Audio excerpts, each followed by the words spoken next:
Card পয়সা দিন পেয়ে যাবেন, আপনি রেশন কার্ড পয়সা দিন পেয়ে যাবেন।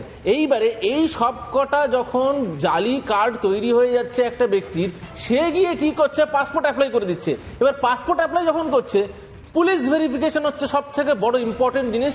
সেখানেও আপনি পুলিশকে টাকা দিন, আপনার পুলিশ ভেরিফিকেশন হয়ে যাচ্ছে। তাহলে পশ্চিমবঙ্গের পুলিশ বলে দিল এই ব্যক্তি হচ্ছে ক্লিয়ার, এই ব্যক্তির সমস্ত ডকুমেন্ট ওকে, এবং বলে দিচ্ছে এই ব্যক্তির সমস্ত ট্র্যাক রেকর্ড ক্লিয়ার, রেখে পাসপোর্ট দিয়ে দেওয়া হোক।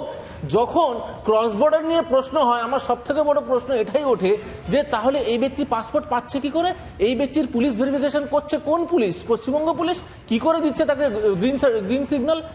এই বিষয়গুলোর যখন উঠে আসছে তখন আমরা আরো দেখছি যে এদের যে 8 জন অ্যারেস্ট হয়েছে তাদের মধ্যে একটা অ্যাপ ব্যবহার হতো। এই অ্যাপ ব্যবহার হতো 15 জন হ্যান্ডলারের সঙ্গে কানেকশন রাখার জন্য।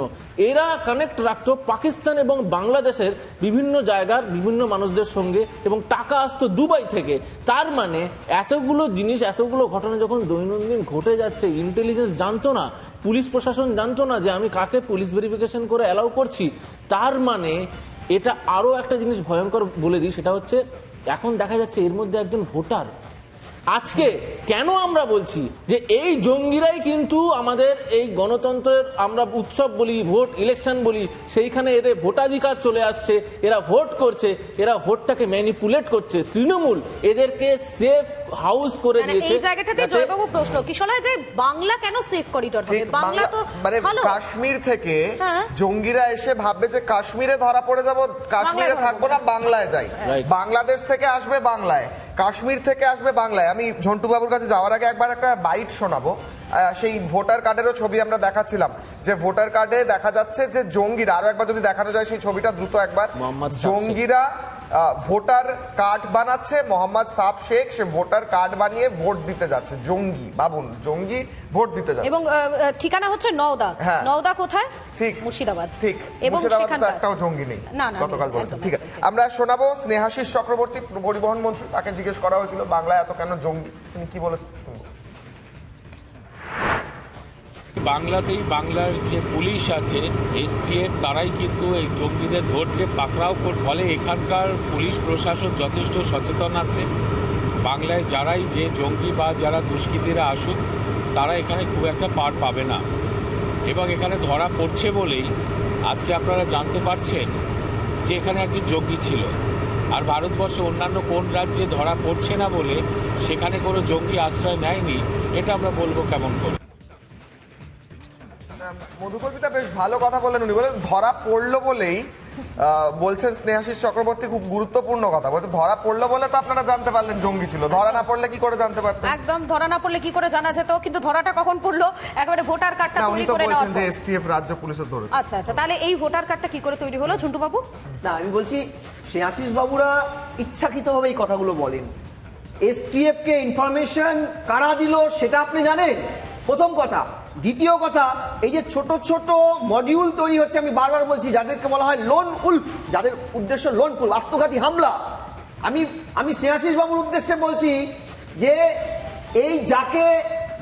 এই জঙ্গিকে যে আত্মীয় নামে যে ভদ্র লোকটি বা ভদ্র মহিলা তৃণমূল কংগ্রেসের পদাধিকার আশ্রয় দিয়েছিল 22 সাল থেকে 2 বছর, আফটার দ্যাট ধরা পড়ার পরে আইপিসি 216, যেটা বর্তমানে বিএনপি 253, এর ধারায় ওই ভদ্রলোককে আপনার দলের যার পদাধিকার বলে তিনি ভোটার কার্ডে নাম তুলেছেন, তার বিরুদ্ধে আপনার পুলিশ কি ব্যবস্থা নিয়েছে? প্রথম।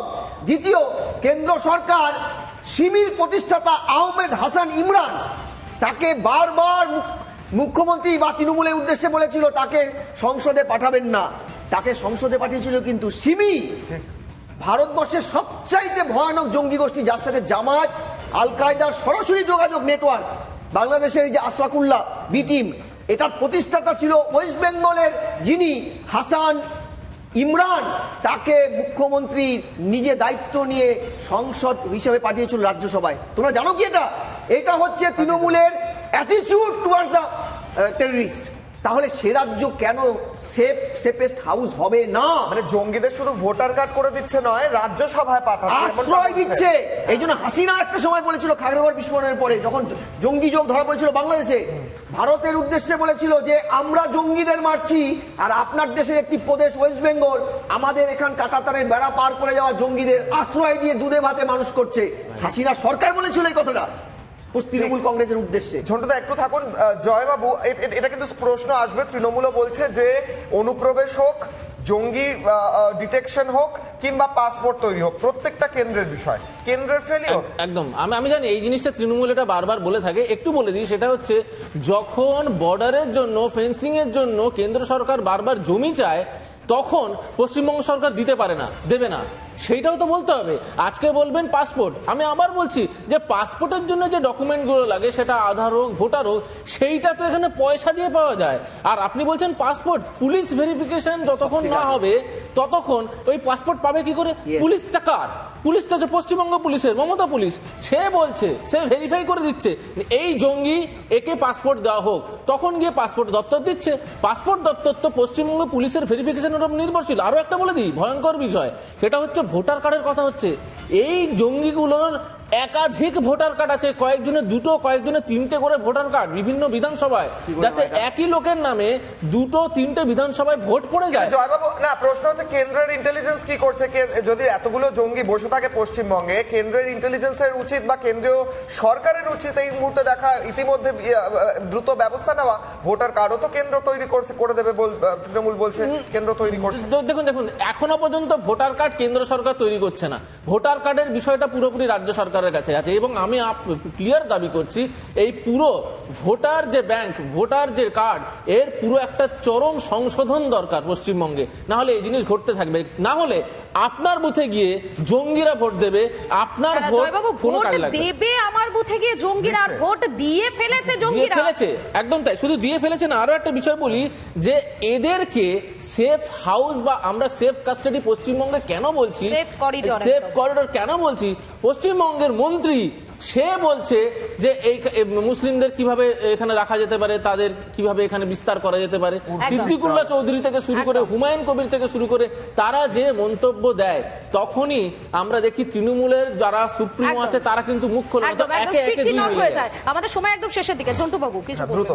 আমি পরিষ্কার বলছি যে গাজওয়াই হিন্দ যে একটা মানে রিলিজিয়াস ম্যান্ডেট, লাভ জিহাদ, খনি জিহাদ, এই পাঠগুলো বাংলার থেকে শুরু হচ্ছে তৎকালীন বামেদের সময় এবং আজকে তৃণমূলের সময়। তৃণমূলে কি শুধুমাত্র ভোট ব্যাংকের স্বার্থে এগুলোকে হজম করছেন? কিন্তু তোমাকে পরিষ্কার বলি, 46-এ যে ভুলটা আমাদের দেশের, আমাদের এই বাংলার একাধিক পলিটিশিয়ানরা করেছিল, একই রিপিটেশন কিন্তু মমতা ব্যানার্জি করছে। আর তুমি বলছো নির্বাচন কমিশনের কোন স্থায়ী কর্মচারী নেই, রাজ্যের কর্মচারীর উপরে ওকে দায়িত্ব নিয়ে থাকতে হয়, অর্থাৎ সবকিছু ফটোটা যে তোলে সেটাও রাজ্যের।